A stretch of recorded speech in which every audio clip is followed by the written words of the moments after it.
Você está sintonizado na Estação Sombria FM, onde a chuva nunca para e as estradas nunca terminam. A história dessa noite chega pelo chiado até você. Então relaxe, ouça com atenção e não olhe pelo retrovisor. Sei que vocês usam este vídeo para adormecer, então antes disso, curtam o vídeo e inscrevam-se no canal. Aliás, de onde vocês são e que horas estão assistindo agora? Acomodem-se e relaxem.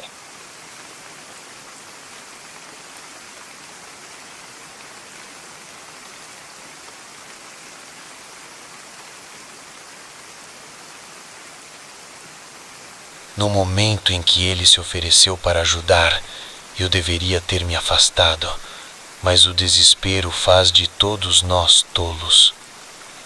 À medida que o sol se punha abaixo do horizonte, transformando a estrada deserta em um corredor de sombras, eu me tornei o maior tolo de todos. Minha esposa, Elisa, e eu estávamos a caminho da casa de seus pais para o dia de ação de graças, uma viagem que normalmente leva 6 horas, mas que se estendeu por 8 devido ao trânsito do feriado e um desvio inesperado. Estávamos exaustos, irritados e mais do que prontos para chegar ao nosso destino. Foi então que nosso velho sedã, que vinha fazendo barulhos inquietantes na última hora, finalmente abandonou o espírito. Um estalo alto, seguido por uma nuvem de fumaça sob o capô, e imediatamente nos vimos parando no acostamento de uma estrada que parecia se estender infinitamente em ambas as direções. Perfeito, Elisa murmurou, sua frustração evidente. Tentei manter a esperança quando saí para verificar o motor, mas uma rápida olhada me disse que isso estava além do meu limitado conhecimento sobre carros. Uma confusão de mangueiras e fios e o cheiro de borracha queimada fez meu estômago revirar. Voltei para o interior do carro, balancei a cabeça e fechei o capô. Sem chances, vamos precisar de um mecânico. Foi então que percebemos nosso próximo problema. Não havia sinal de celular. Estávamos realmente no meio do nada e sem como pedir ajuda. O que vamos fazer agora? Elisa perguntou, o medo se inscrevendo em sua voz. Olhei para a estrada vazia diante de nós. O sol estava se pondo rapidamente, tingindo o céu de laranjas e roxos profundos. Logo escureceria, e a ideia de ficarmos presos ali a noite inteira me fazia sentir um frio nas espinhas. Acho que vou ter que caminhar e tentar encontrar ajuda, disse, relutante. Deve haver um posto de gasolina ou uma casa em algum lugar por perto. Elisa agarrou meu braço. Você não pode me deixar aqui sozinha. A discussão estava prestes a esquentar, quando de repente os faróis de um veículo surgiram à distância, tornando-se mais brilhantes ao se aproximarem de nós. Um lampejo de esperança acendeu dentro de mim. Talvez nossa sorte estivesse mudando. O veículo, uma caminhonete velha, diminuiu a velocidade ao se aproximar de nós. Um homem na casa dos 50 anos, com o rosto marcado pelo tempo e um boné de caminhoneiro, inclinou-se para fora da janela. Vocês estão com problemas? Perguntou, com uma voz rouca, mas não hostil. Expliquei nossa situação e fiquei aliviado ao ver a perspectiva de ajuda. O homem assentiu, coçando o queixo coberto de barba por fazer. Sei um pouco sobre motores. Posso dar uma olhada? Hesitei por um momento. Havia algo estranho no homem, um brilho nos olhos que me deixou desconfortável. Mas que escolha tínhamos? Seria ótimo, obrigado, disse, forçando um sorriso. O homem estacionou a caminhonete e se aproximou do nosso carro. Ele levantou o capô e começou a mexer, cantarolando enquanto eu aguardava ansiosamente. O radiador está queimado. Você não vai a lugar nenhum com isso hoje à noite. Perguntei se havia um mecânico na próxima cidade, um lugar onde pudéssemos conseguir um guincho. A cidade fica a cerca de 30 quilômetros naquela direção, disse ele, apontando para a estrada. Mas vou te dizer uma coisa, minha casa não é muito longe daqui.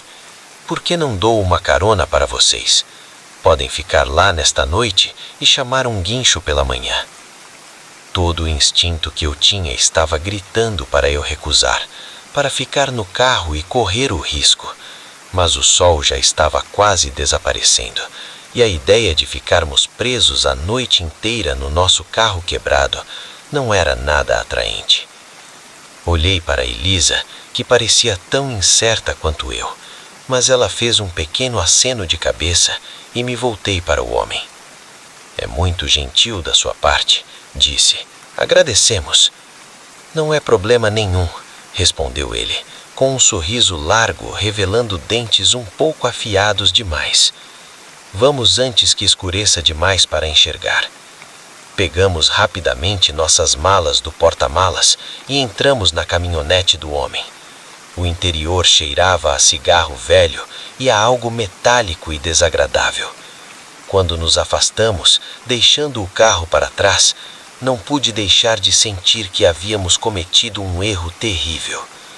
O homem se apresentou como Walter e tentou conversar um pouco, mas havia uma tensão subjacente que tornava o diálogo difícil.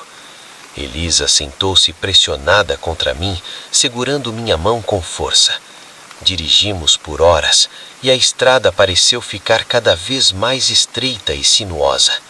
As árvores se apertavam em ambos os lados e seus galhos pareciam dedos retorcidos, dançando à luz dos faróis da caminhonete. Quanto tempo falta para chegarmos? Perguntei, tentando disfarçar o nervosismo na minha voz. Walter riu, um som que enviou arrepios pela minha espinha. Mas ao dobrarmos a curva, não havia nenhuma casa à vista, só mais uma estrada escura se estendendo adiante. Acho que já fomos longe demais, disse, firme. Pode nos deixar aqui que voltaremos a pé para nosso carro. O comportamento de Walter mudou instantaneamente. A fachada amigável foi trocada por algo frio e predatório. Oh, acho que não, ele rosnou. Você está voltando para casa comigo, quer ou não quer. Ele se moveu na minha direção mais rápido do que eu imaginava ser possível para um homem da sua idade e trancou as portas. Acelerou a caminhonete, que se inclinou para a frente com uma velocidade alarmante. Tentei forçar a saída da estrada, mas Walter era surpreendentemente forte e me empurrou para trás, sem tirar os olhos da estrada. Não faria isso se fosse você, ele rosnou. Não gostaria de bater e machucar sua linda esposa agora. Não queremos machucar sua esposa, queremos? Elisa estava soluçando agora, as unhas cravadas em meu braço. Eu me sentia potente, com a mente correndo para encontrar uma maneira de sair desse nosapeso. Walter freou o caminhão, que derrapou e parou em frente a uma casa em ruínas que parecia ter surgido do nada. Era um monstro de construção com pintura descascada e janelas fechadas com tábuas. Lar, ele gargalhou. Agora não vamos ter problemas, vocês dois vão entrar. Como se tivesse sacado uma faca de aparência maligna, com a lâmina brilhando ao lua-noite, ele ordenou que entrássemos. Sem outra opção, saímos da caminhonete, a faca pressionada contra as minhas costas, enquanto nos aproximávamos da porta da frente. Ruídos estranhos vinham de dentro, arranhões, gemidos e algo que soava horrivelmente como queixas humanas. Walter abriu a porta, revelando um interior mal iluminado que cheirava a decomposição e a algo muito pior. Bem-vindos à sua nova casa, ele zombou. Espero que gostem, pois nunca mais sairão. Naquele momento, algo em mim reagiu. Não podia deixar que isso acontecesse. Não podia permitir que Elisa sofresse os horrores que esse maluco tinha planejado. Com um grito, girei e tirei a faca da mão de Walter, que rugiu de raiva. Mas eu fui mais rápido. Peguei um abajur próximo e o balancei com toda a minha força. Ele se chocou contra a cabeça de Walter com um estalo repugnante e ele caiu. Agarrando a mão de Elisa, saímos correndo pela porta da frente e entramos na noite, sem ousar olhar para trás, correndo até que nossos pulmões ardessem. O som de nossos passos era a única coisa que quebrava o silêncio assustador da floresta. Finalmente, tropeçamos em uma estrada principal, onde um caminhoneiro que passava nos ajudou. A polícia ficou cética da nossa história no início, mas quando investigou a propriedade de Walter, encontrou evidências de vários desaparecimentos ao longo dos anos. Walter, aparentemente, havia fugido durante a noite. Nos dias e semanas que se seguiram, Elisa e eu nos esforçamos para superar o que havia acontecido. O medo persistia, fazendo-nos pular com qualquer sombra e olhar para estranhos com desconfiança. Mas havíamos sobrevivido e isso contava para alguma coisa. Não chegamos a ir à casa dos seus pais naquele dia de ação de graças, mas enquanto estávamos sentados em nosso apartamento, comendo peru para a viagem e nos agarrando um ao outro, percebemos que tínhamos muito a agradecer. A viagem de carro, que quase terminou em tragédia, nos ensinou uma lição valiosa. Às vezes, os verdadeiros monstros não são os das histórias ou dos filmes. Às vezes, eles são o estranho amigável que oferece ajuda em uma estrada escura e solitária. E às vezes, a diferença entre a vida e a morte é uma decisão de fração de segundo para confiar em seus instintos.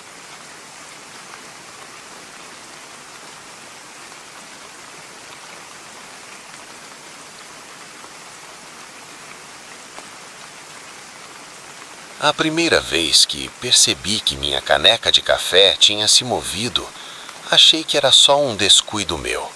Mas na terceira vez, eu soube que alguém ou algo havia estado em meu apartamento.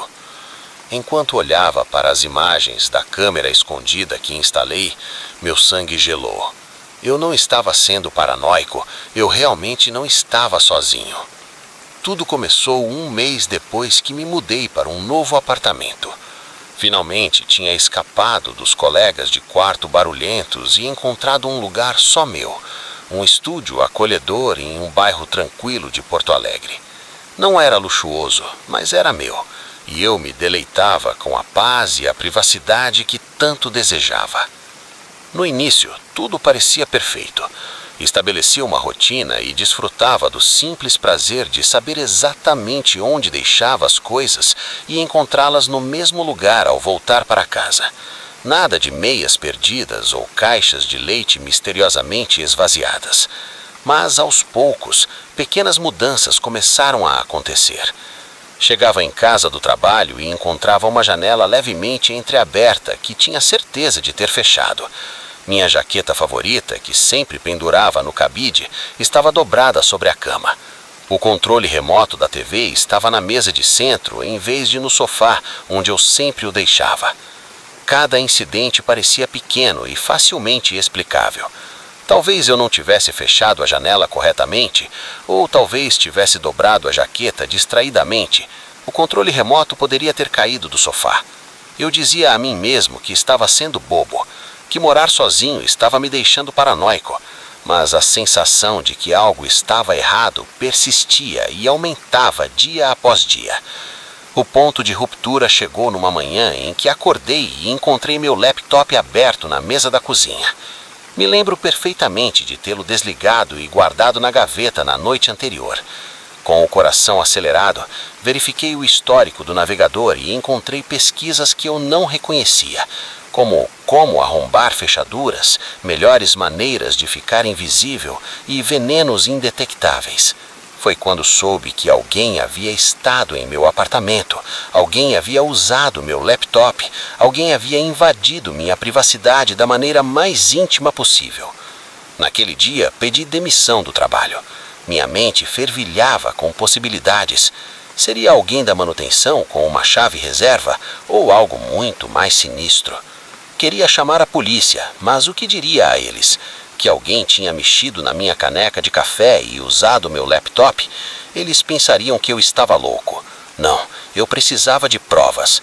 Comprei uma câmera pequena e discreta, colocando-a na sala de estar, inclinada para capturar a maior parte do apartamento, e esperei. Nos primeiros 3 dias, nada aconteceu. As imagens mostravam apenas a monotonia de minha rotina.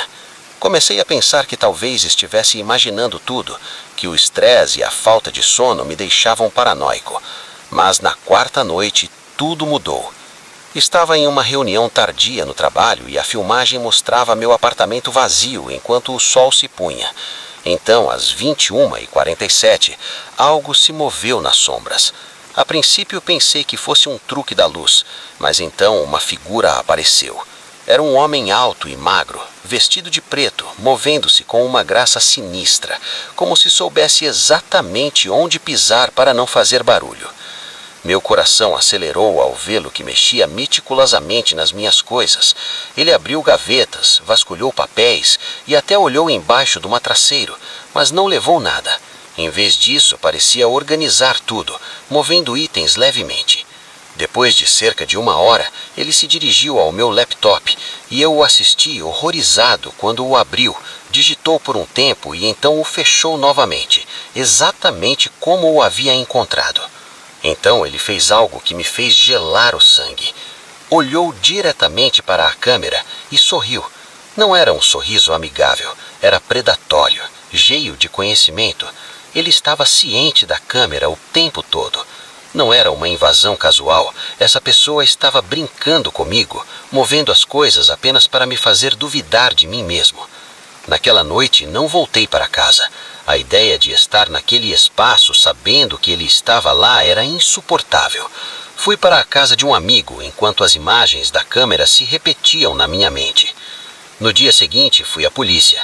Eles ouviram meu relato e assistiram à filmagem, com rostos sérios, prometendo investigar e aumentar as patrulhas na área. Mas vi a dúvida em seus olhos. Um arrombamento não significava que eu tinha um perseguidor. Eles disseram que poderia ter sido um caso isolado, mas eu sabia que aquilo estava acontecendo há semanas, talvez mais. E agora que ele sabia que eu estava atrás dele, temia o que poderia fazer em seguida. Fiquei na casa de um amigo por alguns dias, pulando a cada barulho, examinando cada estranho na rua. Será que era ele? Será que me seguiu até ali?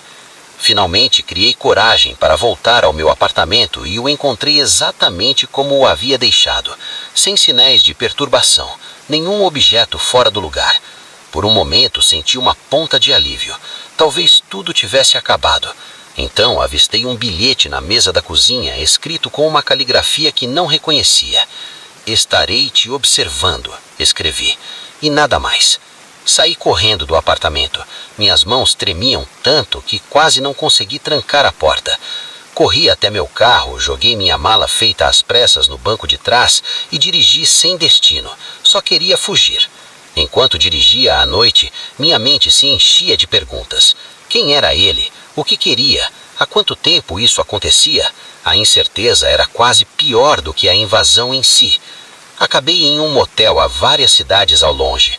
Deitado em uma cama irregular, olhando para o teto manchado de água, tentei entender tudo. Como minha vida tinha chegado a esse ponto, fugindo da minha própria casa, aterrorizado por sombras e objetos movidos. Cada rangido do motel antigo me deixava apavorado. Cada carro que passava poderia ser ele, me rastreando. Eu estava prestes a enlouquecer. Na manhã seguinte, com os olhos claros e exausto, tomei uma decisão. Não podia viver assim. Não deixaria que essa pessoa, quem quer que fosse, controlasse minha vida pelo medo. Eu não seria mais uma vítima, ia retomar o controle. Quando voltei para casa, fiz uma busca meticulosa em cada canto do meu apartamento, procurando por câmeras escondidas e indícios de como ele poderia estar entrando. Troquei as chaves, instalei um sistema de segurança e comprei mais câmeras para cobrir todos os ângulos possíveis. Então sentei e escrevi uma mensagem. "Eu sei que você está observando", escrevi, "mas eu também estou. Isso acaba agora. Deixei na mesa da cozinha exatamente onde ele deixara o dele. Não me escondi, não fugi. Sentei na minha sala de estar com as luzes acesas, esperando. As horas se arrastaram, a meia-noite veio e passou, mas eu permaneci ali. Às 3h17, ouvi o clique suave de uma fechadura sendo arrombada, o sussurro da porta se abrindo, passos tão silenciosos que mal podia ouvi-los. Meu coração batia forte, mas me forcei a ficar quieto. Observei a maçaneta da porta girar lentamente. A porta se abriu e lá estava ele, alto e magro, vestido de preto, exatamente como nas imagens da câmera. Quando me viu sentado ali, seus olhos se arregalaram de surpresa. Por um longo momento nos encaramos, e então, lentamente, deliberadamente, peguei meu telefone. Estou ligando para a polícia, disse, com uma voz mais firme do que me sentia. Ele olhou para mim, depois para o telefone e depois de volta para mim. Algo mudou em sua expressão. Talvez desapontamento ou quem sabe raiva. Não saberia dizer. Sem dizer nada, ele se virou e saiu. Ouvi a porta da frente abrir e fechar. Quando a polícia chegou, ele já havia desaparecido. Nunca o encontraram, apesar das provas e do meu testemunho. Ele parecia ter evaporado no ar. A investigação esfriou, mas ele nunca mais voltou. Seja qual for o jogo que estava jogando, seja qual for o prazer distorcido que tinha em invadir meu espaço e mexer com minha mente, tudo acabou. Demorou, mas aos poucos recuperei minha casa e minha paz de espírito. Mantive o sistema de segurança, mas também continuei a viver, recusando-me a deixar o medo dominar minha vida. Às vezes, tarde na noite, ainda me pego verificando as chaves 2 vezes e examinando o ambiente em busca de coisas fora do lugar. Mas então me lembro de que não sou uma vítima, sou um sobrevivente, e esta é minha casa. Ninguém, nem mesmo uma sombra na noite, pode tirar isso de mim.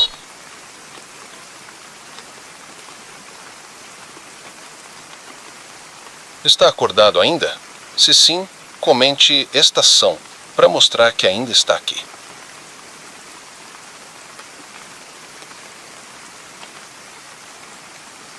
Os faróis no meu espelho retrovisor estavam ali na última hora, sempre presentes, nunca se afastando, nunca avançando. Enquanto fazia outra curva aleatória em uma estrada desconhecida, meu coração afundou. O carro atrás de mim também virou. Não era coincidência, eu estava sendo seguido. Tudo começou como um passeio noturno comum. Eu voltava para casa após visitar minha irmã em um estado vizinho, uma viagem que já havia realizado várias vezes antes. O sol se pôs há cerca de 1 hora e eu me acomodei para a longa jornada, com minha playlist favorita tocando nos alto-falantes e uma garrafa térmica de café ao meu lado. Foi então que notei o carro pela primeira vez, cerca de 2 horas depois. Um sedã escuro e indistinto, o suficiente para que eu não conseguisse identificar a marca ou o modelo na penumbra. Ele despertou minha atenção porque estava a uma distância constante, não importando minha velocidade. Estávamos na estrada, afinal. Muitas pessoas faziam viagens longas e não era incomum que os carros ficassem juntos por longos trechos. Mas, conforme os quilômetros passavam e o carro se mantinha firme nos meus espelhos, um nó de inquietação começou a se formar no meu estômago. Decidi testar minha suspeita crescente e mudei de pista desnecessariamente, reduzi a velocidade e acelerei. Cada vez que o carro espelhava meus movimentos, o nó no meu estômago se apertava. Tentando manter a calma, disse a mim mesmo que talvez estivessem indo para o mesmo lugar que eu. Talvez fosse apenas um motorista cauteloso me usando como carro de apoio. Talvez eu estivesse sendo paranoico. Mas então, peguei uma saída aleatória que não precisava, afastando-me da minha rota para casa, e o carro me seguiu. O medo começou a se espalhar. Isso estava realmente acontecendo. Alguém estava me seguindo e eu não tinha ideia do porquê. Peguei meu telefone na intenção de chamar a polícia, mas descobri que não havia sinal. Claro, estava no meio do nada, cercado por campos e florestas a quilômetros da cidade mais próxima. O pânico ameaçava me dominar, mas me forcei a pensar nas opções. Não podia escapar, meu velho carro não era páreo para o que quer que eles estivessem dirigindo. Não podia pedir ajuda. A única opção era tentar despistá-los. Comecei a fazer curvas aleatórias em estradas cada vez menores, para a esquerda, para a direita novamente. O cascalho rangia sob meus pneus, enquanto as estradas pavimentadas se tornavam trilhas de terra. A paisagem se tornava cada vez mais rural, com casas de fazenda e celeiros dilapidados se destacando na escuridão. Nenhum sinal de vida, ninguém para me ajudar. Eu estava completamente perdido agora, sem ideia de como voltar à rodovia, e meu medidor de combustível estava perigosamente baixo. Eu teria que enfrentar essa situação em breve, quisesse ou não. Foi quando avistei uma estrada secundária estreita, quase escondida entre arbustos crescidos. Sem pensar, puxei o volante, fazendo a curva de maneira tão brusca que meus pneus guincharam em protesto. Desliguei os farões, mergulhando na escuridão, e desliguei o motor. A estrada era irregular, repleta de buracos que faziam meus dentes rangerem, e os galhos arranhavam as laterais do carro, mas eu não podia reduzir a velocidade. Essa era a minha única chance. Depois do que pareceu uma eternidade, mas provavelmente apenas 1 ou 2 minutos, vi uma brecha nas árvores à minha esquerda, um velho celeiro com a pintura descascando e o telhado parcialmente desabado. Fiz outra curva apertada, parei atrás do celeiro e desliguei o motor. Fiquei sentado na escuridão, respirando alto no silêncio repentino. Será que funcionou? Será que eu havia perdido? Longos segundos se passaram enquanto aguçava os ouvidos para qualquer som de motor se aproximando. Nada, apenas o farfalhar das folhas na brisa e o batimento do meu próprio coração. Com cautela, espiei pela borda do celeiro. A estrada estava vazia, sem faróis, sem barulho de motor. Eu realmente os havia perdido. O alívio tomou conta de mim, tão forte que me deixei cair de costas no assento, soltando uma risada trêmula. Estava salvo. Foi quando ouvi a porta de um carro se fechando em algum lugar perigosamente próximo. O gelo inundou minhas veias. Eles não haviam caído na minha manobra. Tinham me seguido silenciosos e sem luzes, e agora estavam ali. Tinham me encurralado. Procurei freneticamente por uma arma, qualquer coisa que pudesse usar para me defender. Minha mão se fechou em torno da garrafa térmica no porta-copos. Não era grande coisa, mas era pesada e estava cheia de café quente. Um feixe de luz atravessou o celeiro e eu me agachei no meu assento. Passos rangiam no cascalho, se aproximando da janela do carro. O tempo pareceu desacelerar. Vi uma mão alcançar a maçaneta da porta. Naquele momento, tomei uma decisão em um piscar de olhos. Não ia ficar ali sentado esperando ser atacado. Eu ia lutar. Quando a porta começou a se abrir, entrei em ação e empurrei a porta com toda a minha força, pegando meu perseguidor de surpresa. Saltei do carro com a garrafa erguida como uma clava, mas quando a balancei, a luz da lanterna atingiu meu rosto, me cegando momentaneamente. Perdi o equilíbrio, cambaleando para a frente. Mãos fortes agarraram meus braços, estabilizando-me. "Calma aí", disse uma voz familiar. Quando minha visão clareou, me deparei com um uniforme.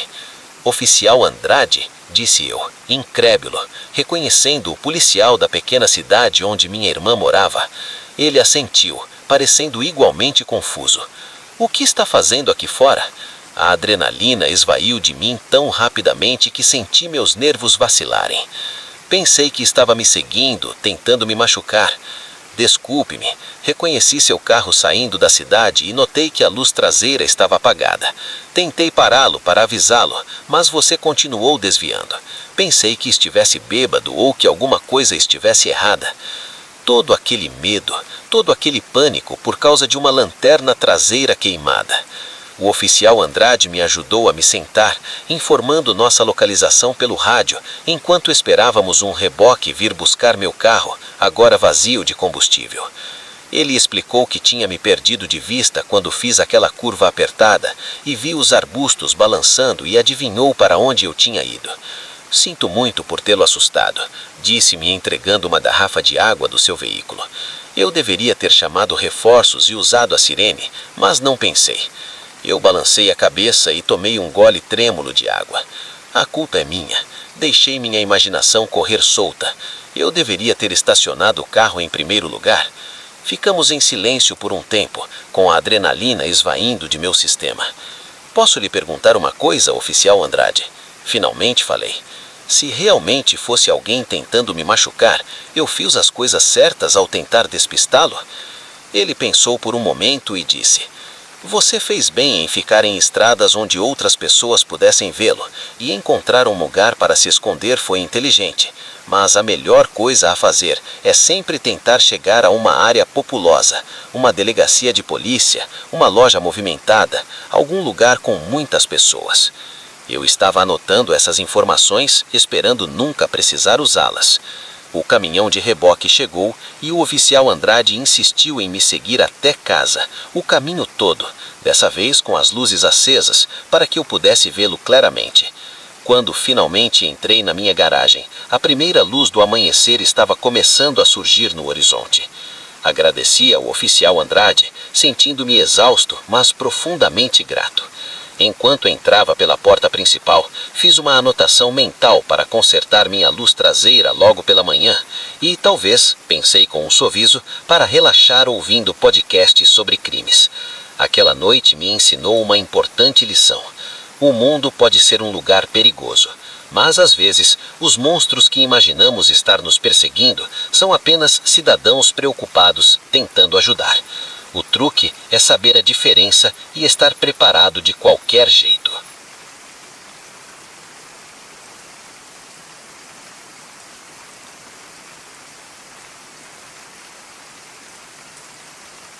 A biblioteca sempre foi meu santuário, um refúgio de tranquilidade e infinitas aventuras literárias.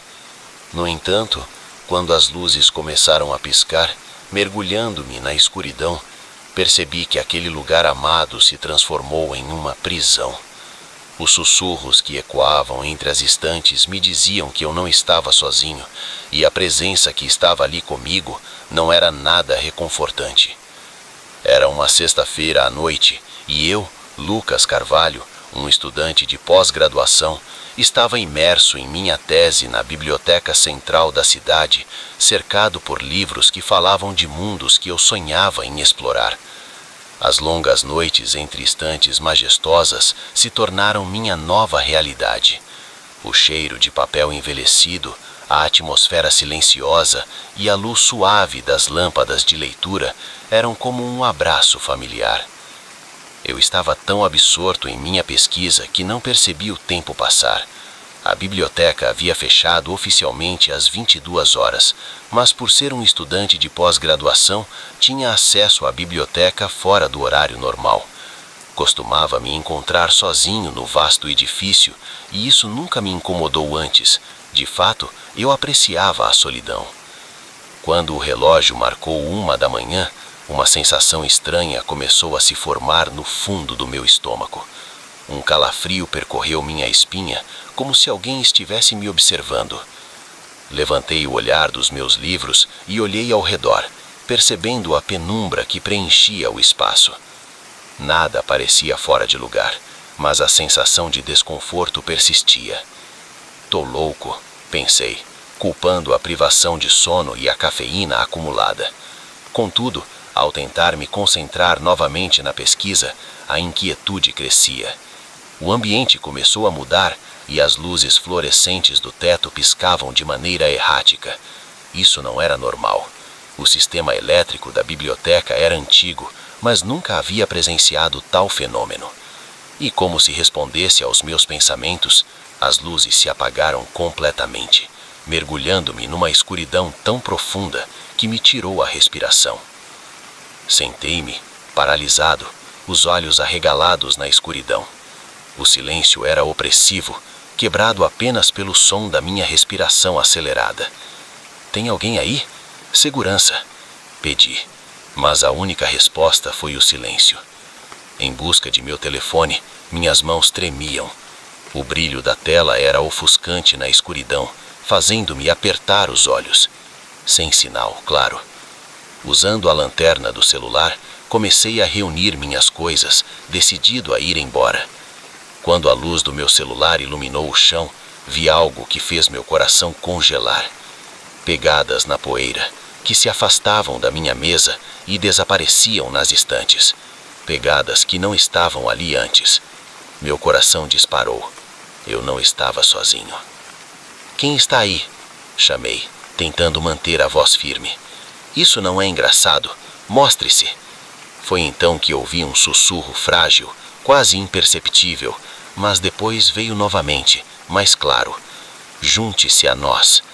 As palavras pareciam surgir de todos os lados, como se a própria biblioteca estivesse falando. Levantei-me da cadeira, incrédulo.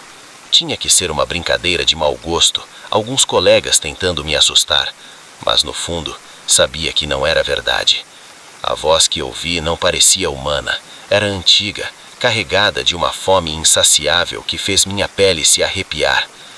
Corri, os passos ecoando no silêncio. A luz do meu celular piscava freneticamente à minha frente. Em desespero, procurei a saída, mas ao dobrar uma esquina, parei. A escada havia desaparecido. Onde deveria estar, apenas mais estantes se estendiam na escuridão. "Isso é impossível", murmurei. Recuando, tentei encontrar outra rota, mas tudo mudara. O caminho que usei para sair agora era uma armadilha familiar, e nada fazia sentido. Os sussurros retomaram, mais altos, vindo de todas as direções. Eu me virei, tentando identificar a fonte das vozes, mas pareciam emanar dos próprios livros. Horrorizado, observei uma escuridão espessa escorrendo entre as páginas, como piche. Correndo desesperadamente, não me preocupava mais em encontrar uma saída. Só queria escapar daquela escuridão. Meus pulmões ardiam enquanto percorria corredor atrás de corredor. De repente, meu pé se prendeu em algo, e eu caí, me espalhando pelo chão. Meu celular escorregou, sua luz piscou e apagou, deixando-me nas trevas novamente. Permaneci ali, deitado, o chão gelado sob meu corpo. O sussurro agora me rodeava, um murmúrio constante que tornava difícil acreditar que aquilo era real. "Difícil acreditar que isso não é real", murmurei para mim mesmo, fechando os olhos. Mas ao abri-los, vi formas se movendo na escuridão, vagamente humanas, mas erradas de alguma forma. Altas e magras, seus ângulos eram angustiantes. Recuei até encontrar uma parede.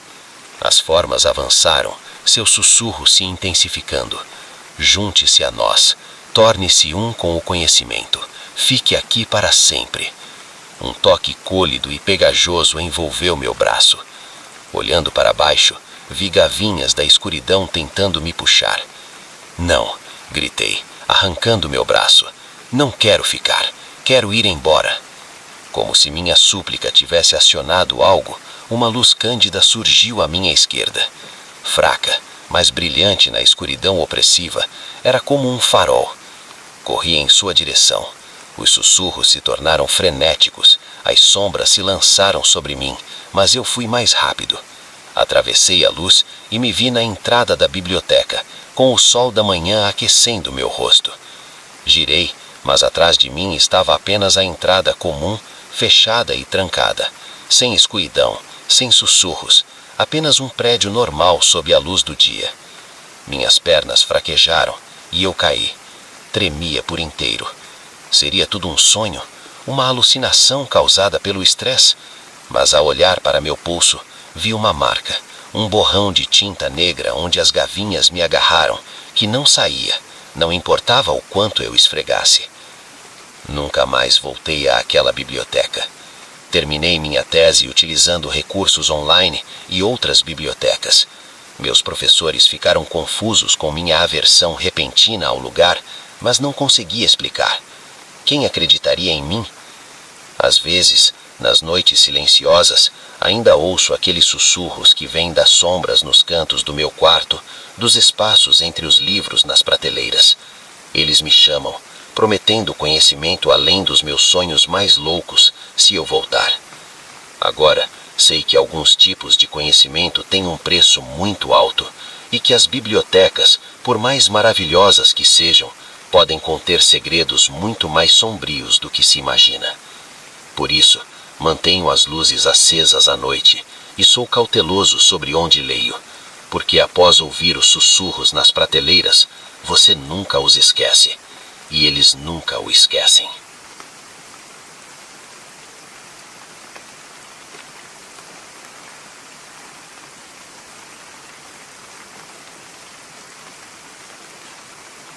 A primeira coisa que notei foi o silêncio.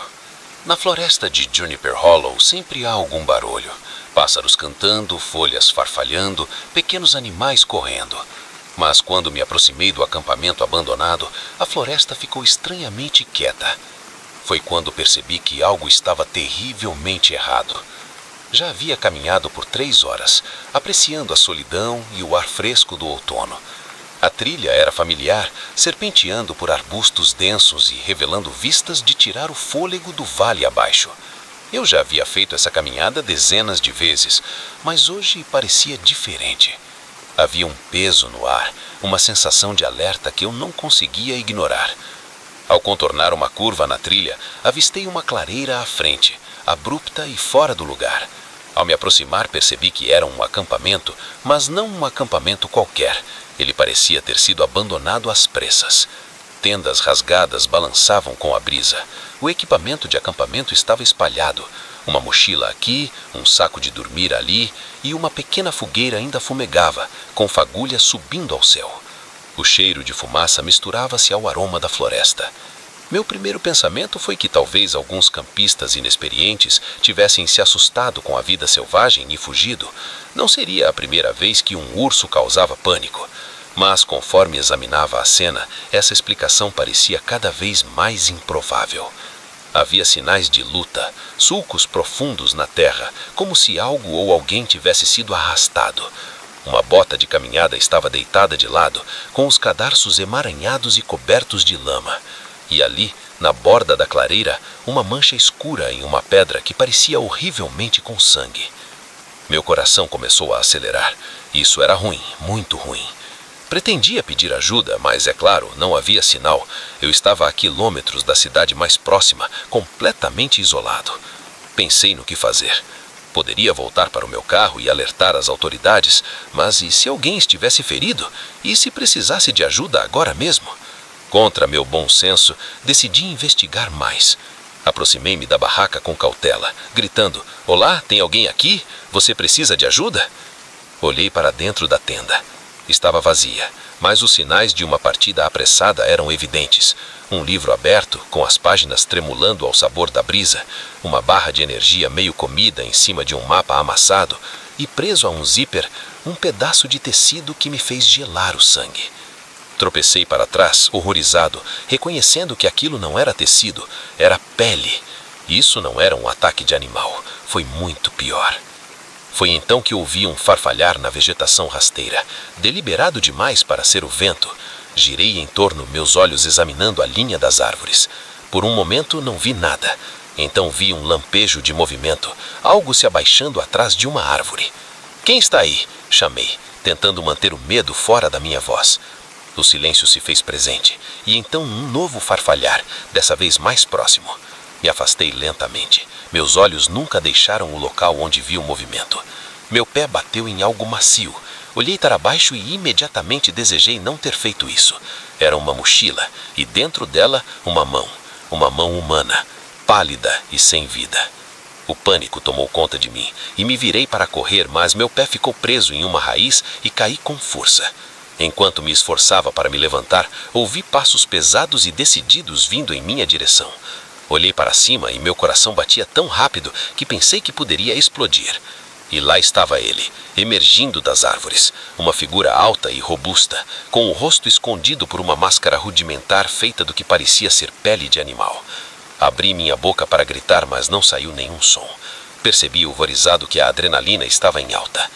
Rolei para o lado no momento em que o machado desceu, mordendo profundamente a terra onde eu estava há apenas uma fração de segundo antes. Levantei-me e corri, atravessando a vegetação rasteira, sem me importar com a trilha ou com a direção. Eu podia ouvi-lo atrás de mim, o som de sua respiração pesada e o baque de seus passos me estimulando, mesmo que os galhos batessem no meu rosto e os espinhos rasgassem minhas roupas. Corri até que meus pulmões queimassem e minhas pernas parecessem chumbo. Arrisquei uma olhada para trás e imediatamente me arrependi. Ele estava mais perto agora, muito mais perto. Podia ver o brilho de seus olhos por trás da máscara, cheios de uma fome primordial que me gelou até o âmago. Quando pensei que não conseguiria continuar, vi uma brecha nas árvores à frente. Com uma última explosão de velocidade, a esperança me deu forças que eu não sabia que tinha. Saí da floresta e me vi à beira de um prenheçiço, abaixo um rio que corria com águas escuras e agitadas. Por um momento, fiquei congelado, preso entre duas escolhas impossíveis. O ranger das folhas atrás de mim tomou a decisão por mim. Sem me permitir pensar, pulei, e a queda pareceu durar para sempre. O vento passou correndo por mim, abafando tudo o resto. Então caí na água. O frio tirava o ar dos meus pulmões. A correnteza era forte, puxando-me para baixo e me jogando como uma boneca de pano. Lutei para chegar à superfície, ofegante por ar enquanto era arrastado rio abaixo. Olhei para trás para o prenheçiço. A figura estava parada na borda, me observando, mas não fez nenhum movimento para me seguir. Na hora em que consegui me arrastar até a margem do rio, estava a quilômetros de onde havia começado, machucado e meio afogado. Cambaleei pela floresta, desorientado e exausto, até que um motorista que passava deu uma olhada no meu estado deplorável e me levou direto para a delegacia de polícia mais próxima. As autoridades estavam céticas em relação à minha história a princípio. Um assassino mascarado na floresta parecia algo saído de um filme de terror.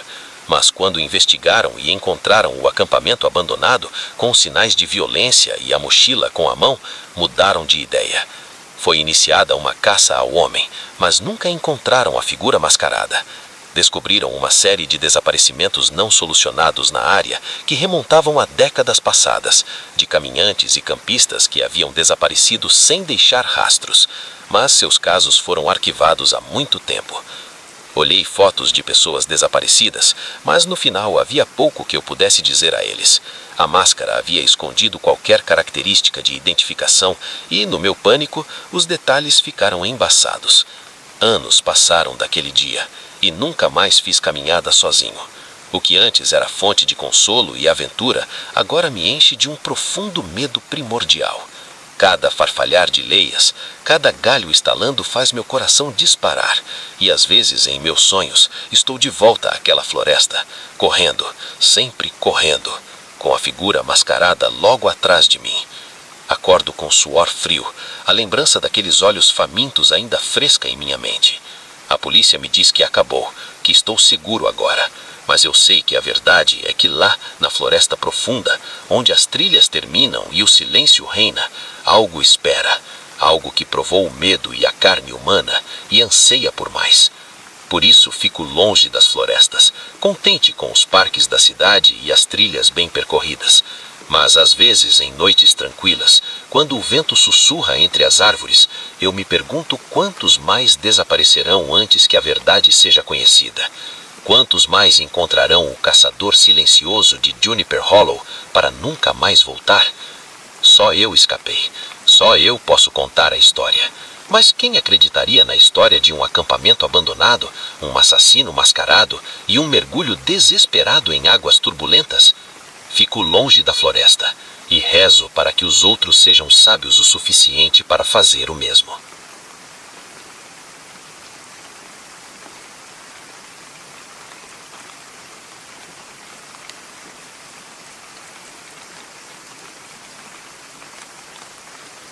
No momento em que ouvi as risadas ecoando pelo shopping vazio, soube que havia cometido um erro terrível. Ser segurança noturno deveria ser uma tarefa fácil e tranquila, mas enquanto eu estava parado, trêmulo, sob o feixe da lanterna na praça de alimentação escura, percebi que aquela noite não seria nada comum. Eu tinha aceitado o emprego no Shopping São Jorge há cerca de um mês, recém-saído da faculdade com um diploma que não servia para nada em filosofia, desesperado por qualquer trabalho que pudesse encontrar. Quando vi o anúncio de um segurança noturno, parecia perfeito. Noites tranquilas, onde eu poderia estudar para a pós-graduação e o melhor de tudo, sem atendimento ao cliente. As primeiras semanas foram exatamente o que eu esperava. Eu fazia a ronda, verificava as fechaduras e passava o resto da noite lendo ou assistindo a vídeos no meu celular.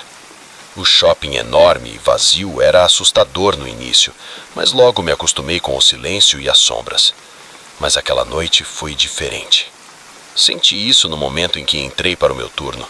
O ar parecia pesado, carregado com uma energia estranha.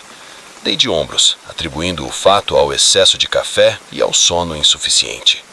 Minha primeira ronda foi tranquila. Todas as portas estavam seguras, sem sinais de arrombamento ou vandalismo. Eu estava me acomodando em minha mesa no escritório de segurança quando ouvi um baque suave, como se algo pesado tivesse caído vindo da direção da loja de eletrônicos. Suspirei, pensando que alguma mercadoria provavelmente havia caído de uma prateleira. Isso acontecia às vezes, especialmente se as coisas não estivessem empilhadas corretamente. Peguei minha lanterna e saí para investigar. O feixe de luz atravessou a escuridão enquanto eu percorria os corredores silenciosos. O shopping sempre parecia diferente à noite. As vitrines alegres se transformavam em bocas negras escancaradas, manequins lançando sombras longas e distorcidas.